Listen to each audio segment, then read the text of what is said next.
రొయ్యల వినియోగం పెంచి మత్స్య ఉత్పత్తులను ప్రోత్సహించాలని కేంద్ర మంత్రి శ్రీనివాస వర్మ అన్నారు. నెల్లూరు వీఆర్సీ గ్రౌండ్స్ లో ఫిష్ ఫుడ్ ఫెస్టివల్ ను ముఖ్య అతిథిగా హాజరై ప్రారంభించారు. పీఎం మత్స్యకార యోజన పథకం కింద కేంద్ర ప్రభుత్వం పెద్ద ఎత్తున నిధులు కేటాయిస్తుందని, విశ్వకర్మ యోజన పథకం ద్వారా మత్స్యకారులకు లబ్ధి చేకూరుస్తుందని అన్నారు. మత్స్యకారుల సమస్యలను కేంద్ర ప్రభుత్వం దృష్టికి తీసుకువెళ్లి పరిష్కారానికి కృషి చేస్తామని తెలిపారు.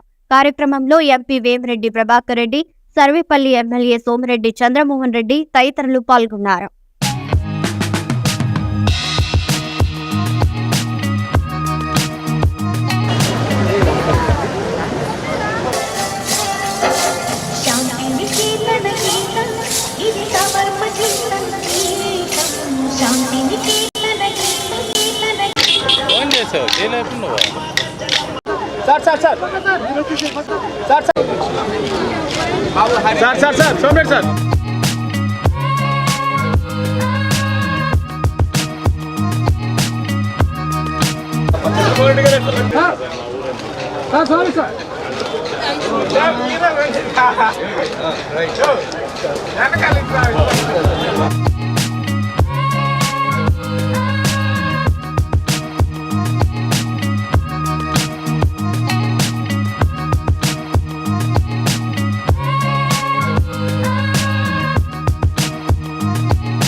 శ్రీనివాస వర్మ గారు మా నెల్లూరుకి రావటం, ఈ మత్స్యకారుల వీళ్ళ అసోసియేషన్ ఏర్పాటు చేసిన ఈ స్టాల్స్ అన్నీ ఆయన విజిట్ చేశాడు. సంతోషం.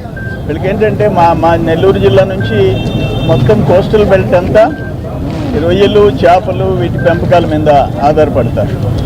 సరే, అన్నిటికంటే ఒక్క ప్రధానమైన సమస్య కేంద్ర మంత్రి గారి దృష్టికి తెస్తున్న కన్సర్న్ మినిస్టర్ గారు ఈరోజు రాలేకపోయినారు.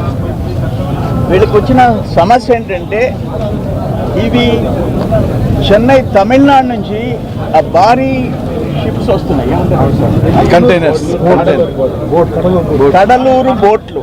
ఆ కడలూరు బోట్లు వచ్చేసి ఆఖరికి ఆ పిల్లల్ని కూడా తీసుకొని ఆ సముద్రం ఒడ్డు దాకా వచ్చేసేసి అవి క్యాచ్ చేసుకొని వెళ్ళిపోతున్నారు. దుర్మార్గంగా ఉంది. ఆంధ్రప్రదేశ్లో ఉండే మత్స్య సంపద దెబ్బతింటా ఉంది. ఇది సంవత్సరాలుగా జరుగుతుంది. దీన్ని కంట్రోల్ చేసేదానికి కేంద్రం ఒక నిర్ణయం తీసుకోవాల్సిన అవసరం ఎంతైనా ఉంది. రాష్ట్ర ప్రభుత్వం, కేంద్రం కలిసి ఆ బోట్లు అంటే పద్ధతి లేకుండా ఏవైతే వీళ్ళు వలలేసి దాంట్లో పిల్లలు పెరగటం ఇవన్నీ సముద్ర తీరంలో ఉంటాయి. వాడు సముద్ర తీరానికి వచ్చి క్యాచ్ చేసుకుని వెళ్ళిపోతున్నారు. పెద్ద బోట్లలో వస్తున్నారు. కడలూరు బోట్ అంటేనే భయంకరమైన పరిస్థితి అన్నమాట.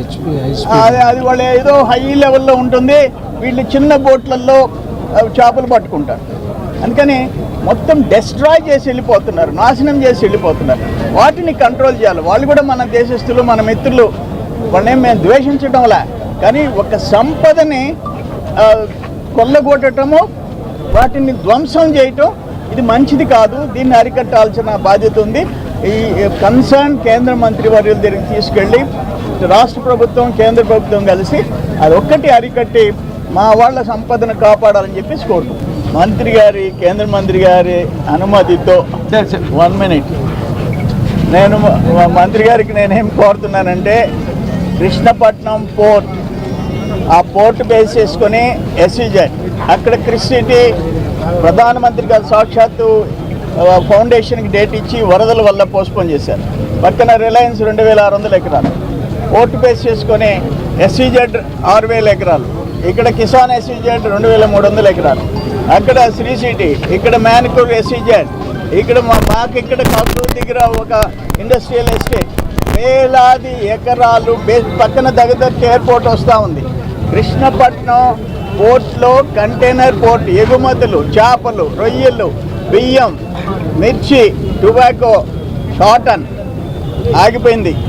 తాటుపల్లి ఎన్నూరికి జనవరి 31 క్లోజ్ చేశారు అదానీ పోర్ట్. దయచేసి దాన్ని మళ్ళీ తిరిగి రివైవ్ చేయమంటున్నాం. దాని మీద బేస్ చేసుకొని వేలాది ఎకరాలు పరిశ్రమలు రావటాలు, పెట్టుబడులు రావటాలు ఆగిపోయే ప్రమాదం ఉంది. అదొక్కటి రివైవ్ చేయమని చెప్పి కేంద్రం జోక్యం చేసుకోవాలని చెప్పేసి కోరుకుంటున్నాం. ఈ రోజున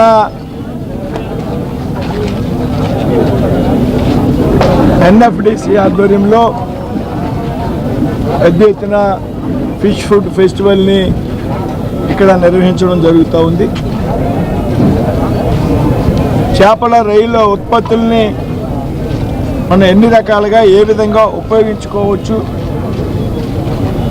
అవి ఆర్గానిక్గా కూడా మనం తయారు చేయొచ్చు అనేటువంటి ఒక కాన్సెప్ట్తో ఎన్ఎఫ్డిసి ఆధ్వర్యంలో మరి రాష్ట్ర మత్స్యకార సంక్షేమ సమితి సౌజన్యంతో మరి రాష్ట్ర అధ్యక్షులు పోలయ్య గారు వారి టీం నాయకత్వంలో ఇక్కడ వేళ పెద్ద ఎత్తున ఈ ఫెస్టివల్ నిర్వహించడం జరుగుతూ ఉంది. ఈ ఫెస్టివల్లో పెద్దలు వేమిరెడ్డి ప్రభాకర్ రెడ్డి గారు, సోమిరెడ్డి చంద్రమోహన్ రెడ్డి గారు మేమంతా కలిసి పాల్గొనడం జరిగింది. ఏదైతే ఈ చేపలకు సంబంధించి ఫుడ్ని తీసుకోవడం వల్ల మన ఆరోగ్యానికి, మేధస్సుకు, శరీరానికి అనేక రోగాలను నివారించవచ్చు చేప అనేది తీసుకోవడం ద్వారా అనేటువంటి విషయాన్ని ప్రమోట్ చేయడం కోసం ఇవాళ అనేక రోగాలకు డాక్టర్ల దగ్గరికి వెళ్తే చేపని తినండి అని చెప్పే పరిస్థితి వైద్యులు సూచిస్తూ ఉంటారు. అనేక మెడిసిన్స్లో చేపను వాడుతూ ఉంటారు. అనేక రోగాలకి నివారించేటువంటి శక్తి చేపకున్నది. జ్ఞాపక శక్తి పెంపొందించేటువంటి అవకాశం ఉంది. ప్రమాదకరమైనటువంటి వ్యాధులైనటువంటి అల్జీమర్స్, పార్కిన్సన్స్ వంటి వ్యాధుల్ని నివారించేటువంటి అవకాశం ఉంది. గుండె నొప్పుల్ని తగ్గించేటువంటి అవకాశం ఉంది చేప వల్ల. ఎన్ని ప్రజలకు దీని తాలూకు అవేర్నెస్ కల్పించాలనే ఉద్దేశంతో భారత ప్రభుత్వం ఆధ్వర్యంలో ఉన్నటువంటి నేషనల్ ఫిషరీ డెవలప్మెంట్ కార్పొరేషన్ ఏదైతే ఉందో వారి ద్వారా ఈ కార్యక్రమాలు నిర్వహించడం జరుగుతూ ఉంది. దానివల్ల అనేక నష్టాలు జరుగుతూ ఉన్నాయి. కాబట్టి ఈ సంబంధిత విషయాన్ని మరి ఇవాళ కురియన్ గారు రావాల్సి ఉంది, ఆయన రాలేకపోయారు. నేను పెద్దలు వేమిరెడ్డి గారు కూడా ఢిల్లీలో ఉంటారు. కాబట్టి మరి ఎవరైతే ఫిషరీ శాఖ మంత్రిగా ఉన్నటువంటి రాజీవ్ రంజన్ సింగ్, లలన్ సింగ్ గారితో దృష్టికి, అలాగే కురియన్ గారి దృష్టికి కూడా ఈ విషయాన్ని తీసుకెళ్ళి ఆ సమస్యని పరిష్కరించే దిశగా ఆలోచన చేస్తామని ఈ సందర్భంగా చెప్తూ, ఈ విధమైనటువంటి పెద్ద కార్యక్రమాన్ని ఏర్పాటు చేసినటువంటి ఎన్ఎఫ్డిసి సభ్యులు పోలయ్య గారికి, వారి బృందానికి కూడా ధన్యవాదాలు తెలియజేస్తూ, పరిశ్రమలు ఎంతవరకు తీసుకురాతున్నారు? ఏమో చాలాసార్లు చెప్పడం జరిగింది. గౌరవ ముఖ్యమంత్రి గారు కూడా ఢిల్లీ వచ్చి 2-3 సార్లు కేంద్ర మంత్రులతో మాట్లాడడం జరిగింది. తప్పనిసరిగా ఆంధ్రప్రదేశ్ విషయంలో ఏదైతే గత ప్రభుత్వం యొక్క వైఖరి కారణంగా ఈ రాష్ట్రం నుంచి తరలి బయటకు వెళ్ళిపోయినటువంటి పరిశ్రమలతో వారితో కూడా మాట్లాడి తిరిగి రాష్ట్రానికి వచ్చే విధంగా చర్చలు జరుపుతున్నాం.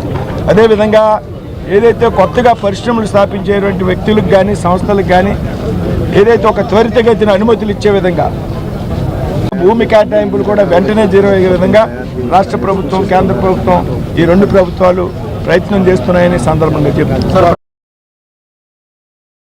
మరెన్నో వీడియోల కోసం మా ఛానల్ ని సబ్స్క్రైబ్ చేసుకుని పక్కనే ఉన్న బెల్ ఐకాన్ ని క్లిక్ చేసి యాక్టివేట్ చేసుకోండి.